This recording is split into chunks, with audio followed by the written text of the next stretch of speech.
తిరుమల లడ్డు కల్తీ వ్యవహారం ఆంధ్రప్రదేశ్ శాసనమండలిలో తీవ్రమైన దుమారాన్ని రేపింది. ఈ సున్నితమైన అంశంపై ప్రభుత్వం సమగ్రమైన వివరాలతో కూడిన 20 పేజీల ప్రకటనను సభ్యులకు పంపిణీ చేసింది. ఈ వివరాలపై ఎమ్మెల్సీ చంద్రశేఖర్ రెడ్డి టీడీపీని విమర్శించారు. లడ్డు ప్రసాదంలో జంతు కొవ్వు కలిసింది సీఎం అనటాన్ని సమాజం ఎప్పుడూ మర్చిపోదని చెప్పుకొచ్చారు. సుబ్బారెడ్డి సుప్రీంకోర్టుకు వెళ్లారని, కల్తీని ఈ డ్రామా ఆర్థిక లబ్ధిదారిగా మారిందని విమర్శలు గుప్పించారు. దీనికి అచ్చెన్నాయుడు కూడా కౌంటర్ ఇచ్చారు. చంద్రబాబు నాయుడు జంతు కొవ్వు ఉందని ఎన్డీడీబీ రిపోర్టు మాత్రమే చదివి వినిపించారు. ఆయన సొంతంగా ఏది అనలేదన్న విషయాన్ని గుర్తు చేశారు. ఆయన సొంతంగా చెప్పినట్లు సభను తప్పుదోవ పట్టిస్తున్నారని మండిపడ్డారు. 2019 నుండి 2024 వరకు జరిగిన లడ్డూపై జరిగిన కల్తీపై మాట్లాడాల్సిందిగా ఎమ్మెల్సీ కేశవ పట్టుబడ్డారు. ప్రస్తుతం జరుగుతున్న అంశాలపై ఎలా మాట్లాడతారని ప్రశ్నించారు ఆయన.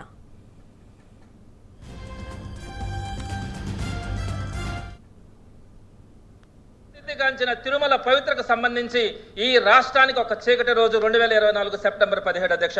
ఆ రోజు సాక్షాత్తు ముఖ్యమంత్రి గారు అన్న మాటల అధ్యక్ష, తిరుమల లడ్డూ ప్రసాదంలో జంతువుల కొవ్వు, గొడ్డు కొవ్వు, పంది కొవ్వు, చేప నూనె కలిసాయంటూ 2024 సెప్టెంబర్లో ఆయన చేసిన అసత్య ఆరోపణలు ఈ సమాజం ఎప్పటికే మర్చిపోదు అధ్యక్ష, క్షమించదు కూడా అధ్యక్ష. అదేవిధంగా ముఖ్యమంత్రి గారు ఆ స్వామి మీద చేసిన నిరాధారమైన ఆరోపణలకి వైవి సుబ్బారెడ్డి గారు సిబిఐతో విచారణ చేయించాలని సాక్షాత్తు సుప్రీంకోర్టును ఆశ్రయించారు అధ్యక్ష. అదే మాకున్నటువంటి నిజాయితీ. సుప్రీంకోర్టు ఆదేశాలతో అధ్యక్ష ఆయన బ్లేమ్గా చంద్రబాబు నాయుడు గారు ముఖ్యమంత్రి గారు ఆ రోజు తిరుపతి లడ్డూలో ఇవన్నీ ఉన్నాయని చెప్పారని చెప్పి ఈవేళ సభ్యులు చెప్తున్నారు.